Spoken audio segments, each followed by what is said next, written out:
Eu não tenho o poder de revogar a reforma trabalhista, nem nenhuma outra coisa desse governo no primeiro dia. Portanto, é um nonsense absoluto. O que é que eu digo com clareza? É que nós precisamos substituir esta selvageria, a quem demos o nome de reforma trabalhista, por uma verdadeira reforma trabalhista, que eu vou propor nesses 6 meses. Vou convocar os empresários, vou convocar os trabalhadores, vou convocar a universidade, vou convocar a legislação internacional comparada. E se eu puder pesar nesse debate, eu vou tentar ponderar o empresariado brasileiro, que jamais prosperou qualquer nação do planeta Terra, introduzindo no mundo do trabalho insegurança jurídica e insegurança econômica. Não por acaso, o país mais agressivamente competitivo entre os países industriais é a Alemanha, que tem o maior custo por hora trabalhada do planeta Terra. O que está debilitando a indústria brasileira é câmbio e juro, não é salário. Claro que nós precisamos corrigir, por exemplo, a aberração da Justiça do Trabalho. Eu fui governador, eu sei quanto abuso eles cometem. Então, não se preocupe com isso. Eu vou proteger, quanto possível, na diretriz que eu der ao debate, mas o meu compromisso com as centrais sindicais é trazer essa bola de volta para o meio de campo.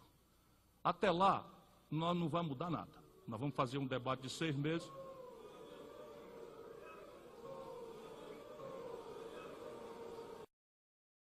Confiança não é simpatia.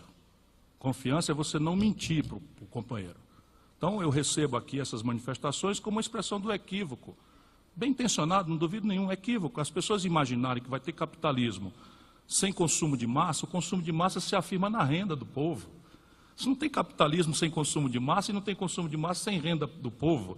Isso é uma obviedade. A China acaba de passar o Brasil por custo por hora trabalhada. Isso é uma grande bobagem, porque nós estamos deixando de barato um juro estúpido como esse que nós temos. Não há vaias para isso. O Meirelles estava aqui, eu estava ouvindo o concorrente ali, não. Eu estava ouvindo o concorrente ali na coisa.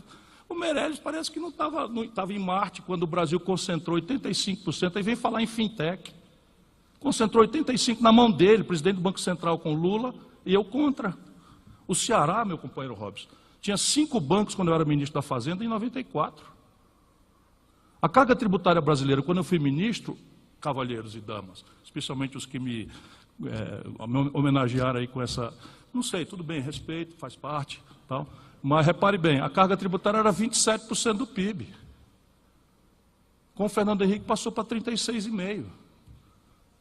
A dívida pública com o Itamar, comigo, que tive o maior superávit primário da história do Brasil, vão no Google. 5,2% do PIB foi o superávit primário no ano 94. Eu, ministro da Fazenda, ano eleitoral, e o do último trimestre, que é o ano que se mais gasta tradicionalmente no Brasil. Vamos ver quem fez o maior superávit. Eu comprei a dívida mobiliária do Ceará com 20 anos de antecedência no seu vencimento, porque trabalhava com o maior superávit primário do Brasil, nunca repetido por ninguém. Então, eu tenho uma certa autoridade para tratar os assuntos e olhar as coisas com um olho complexo. Vejam bem, 50 milhões de compatriotas nossos estão vivendo o pão que o diabo amassou, na informalidade e no desemprego. O Brasil tem quase 1 milhão de senhoras que fizeram mamografia, que é um exame barato, descobriram um nódulo no seio e estão aguardando em 3 anos, em média, para fazer a punção, para saber se aquilo é um câncer ou não. Cavalheiros, vamos botar a mão na cabeça, vamos pensar um pouquinho no coração. Né? Só ganhar dinheiro é uma coisa importante, mas a gente tem um povo para alimentar. Nós temos uma gente para dar oportunidade, para ter dignidade, para trabalhar. E eu vou servir essa gente. A única forma de servir essa gente é fazer o Brasil que produz ser prestigiado. Só eu estou falando que vou ajustar a taxa de câmbio para organizar a competitividade sistêmica da economia brasileira. E tome pancada. Para começar, nós precisamos desconcentrar, impor aqui um choque de capitalismo no setor financeiro brasileiro.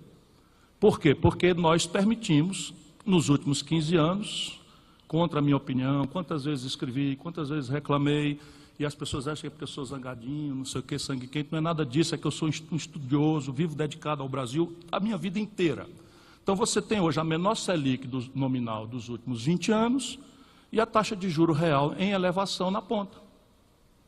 Por quê? Porque a inadimplência explodiu e eles estão gravando no setor mais formal e que está adimplente o ônus e é uma brutal retração de crédito. Só tem um jeito. E aí vejam bem como o Brasil de novo tem sorte.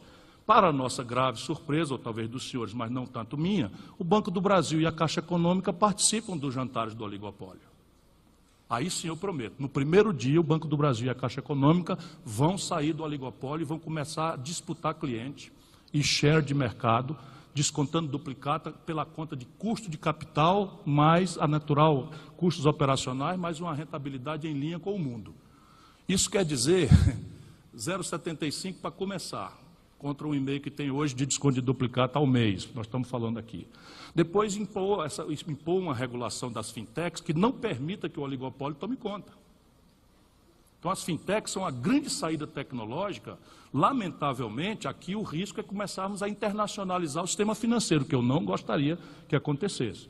Então, as primeiras providências serão essas. Eu espero que elas sejam suficientes, senão outras serão tomadas. Mas algumas também acontecerão. Por exemplo, eu pretendo recapitalizar o BNDES, que foi completamente desmontado, e recriar a TJLP, que é minha filha. Eu que criei a TJLP quando ministro da Fazenda do presidente Itamar Franco. Assim como também criei, para forçar a desindexação de salários, atenção quem me vaiou, a participação dos trabalhadores nos lucros e resultados das empresas. Foi um amigo aqui, está lá a minha assinatura, né, quando ajudei a fazer o Plano Real. Portanto, eu estou absolutamente sensível, porque os dois preços centrais da economia que estão desindustrializando o Brasil são juro e taxa de câmbio. E eu vou agir pesadamente nesses dois preços centrais para devolver à indústria brasileira a capacidade de sobreviver e competir.